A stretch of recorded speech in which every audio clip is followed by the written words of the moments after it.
Pessoal, eu vou falar um pouquinho sobre funções inorgânicas. As funções inorgânicas se classificam em ácidos, bases, óxidos e sais. Essa semana eu vou falar um pouquinho sobre ácidos.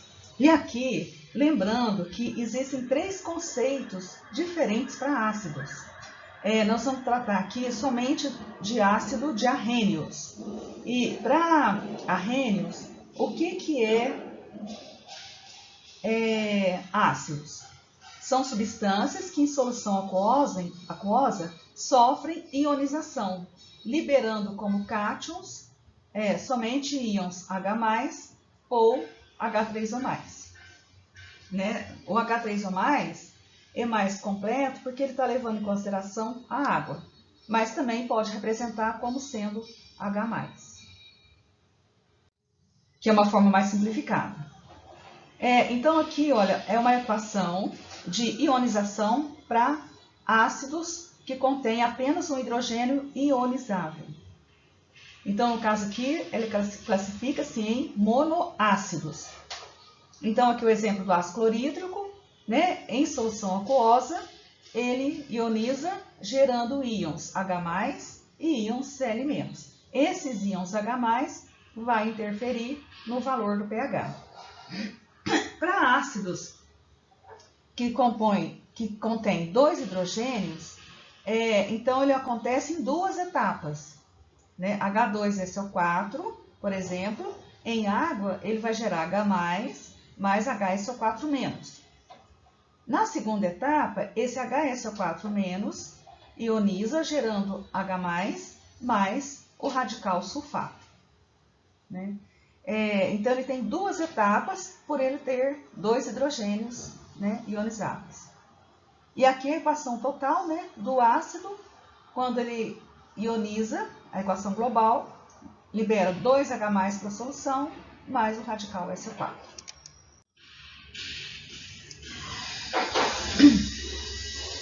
E os ácidos, eles podem ser classificados da seguinte forma: presença de oxigênio na molécula ou ausência de oxigênio. Então, ele se classifica como hidrácidos, são ácidos que não contêm oxigênio, e oxiácidos, ácidos que contêm oxigênio. Quanto ao número de hidrogênio ionizáveis, os monoácidos, né, só tem um hidrogênio ionizável, diácidos, 2 hidrogênios, triácidos, 3 e tetraácidos, 4. E aqui, vale lembrar que só são ionizáveis os hidrogênios que estão ligados ao oxigênio. Então, por isso, precisa saber a estrutura, né, de cada ácido. Quanto ao grau de ionização, dentro dos hidrácidos, eu posso ter fortes, né, como exemplo, ácido clorídrico, ácido bromídrico e ácido iodídrico. Moderado, o ácido fluorídrico, e os demais são fracos. Os que contêm oxigênio, né, que são denominados oxiácidos, eles seguem essa regrinha aqui, olha. Fortes, quando a diferença do número de oxigênio menos o número de hidrogênios for igual a 3 ou 2. Moderados, quando essa diferença for 1. E fracos, quando for 0.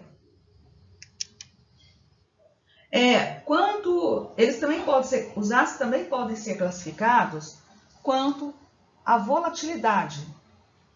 São denominados ácidos fixos, né, e voláteis. Os fixos, um exemplo disso é o ácido sulfúrico, ácido fosfórico, ácido bórico. Voláteis, né, são líquidos de baixo ponto de ebulição, ou gases. Então, por exemplo, o ácido nítrico, o ácido cianídrico, o ácido sulfídrico. Esses ácidos, quando em contato com o ambiente, eles emitem, né, gases que são muito tóxicos. Estado físico. Ácidos no estado sólido. Um exemplo é o ácido bórico. Líquidos, ácido sulfúrico, ácido fosfórico, entre outros. Gasosos, ácido nítrico, ácido sulfídrico, ácido cianídrico, ácido clorídrico, ácido bromídrico, iodídrico, entre outros. Como é que dá nome, né, aos ácidos. Os hidrácidos, né, aliás, eu vou verificar a terminação do ânion, ou radical, né, como também está certo. Olha, quando o radical ou ânion, né, termina em eto, a terminação do nome do ácido será hídrico. Então, por exemplo, ó, aqui o átomo HF, o átomo é flúor. Então, ácido flúor acrescentado do hídrico, então ácido fluorídrico. HCl, ácido clorídrico. HBr, ácido bromídrico. HI, ácido iodídrico. Então, acrescenta-se, né, a terminação hídrico. Olha,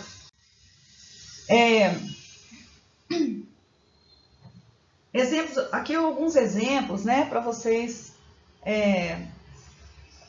a fim de vocês terem um pouquinho mais de dados. H2MnO4, ácido permangânico, porque esse radical, né, MnO4, é o radical permanganato. Então, a terminação para ele vai ser ico. Então, ácido permangânico. O fluoreto, o radical representado por F-, né? A terminação, então, hídrico. E quando eu tenho, por exemplo, o mesmo elemento com diferentes números de oxidação, o que apresenta maior número de oxidação, a terminação é ico. E o que tem menor número de oxidação, a terminação é oso. Então, aqui no caso do enxofre, olha, eu tenho H2SO3, que é o ácido sulfuroso, e o H2SO4, que é o ácido sulfúrico. Veja que o número de oxidação do enxofre, nesse primeiro é mais 4 e no segundo mais 6. Então, maior número de oxidação, a terminação ico. Menor número de oxidação, a terminação o.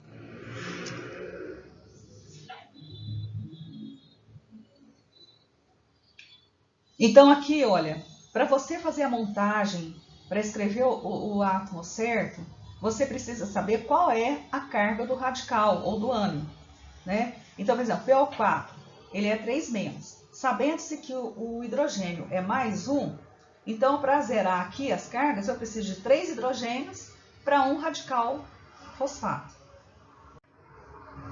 E aqui, gente, só para mostrar que o pH, ele originou-se da ionização da água, embora a água é considerada um eletrólito muito fraco, mas ela ioniza, gerando íons H+, e íons OH-. Como foi determinada a constante de ionização da água, que é 10 a menos 14, ou seja, eu tenho 13 zeros, né, à esquerda, e depois o 1. Então, é um número muito pequeno. Por causa disso, então, esse número foi passado para logaritmo, na base 10. Então, 10 a menos 14, quando eu passo para logaritmo, ele é 14. E aí, a partir daí, foi determinado, né, a expressão, aliás, os valores, né, de pH e de POH, levando em consideração que a soma dos dois é igual a 14, que é o valor, né, encontrado pela constante e passado para logaritmo na base 10. Então, eu posso dizer que para valores de pH inferiores a 7, o meio é ácido, igual a 7, o meio é neutro, e para valores superiores a 7, o meio é básico. Então, no pH neutro, a concentração de H+ é igual à concentração de OH-. Portanto, é 7 no pH.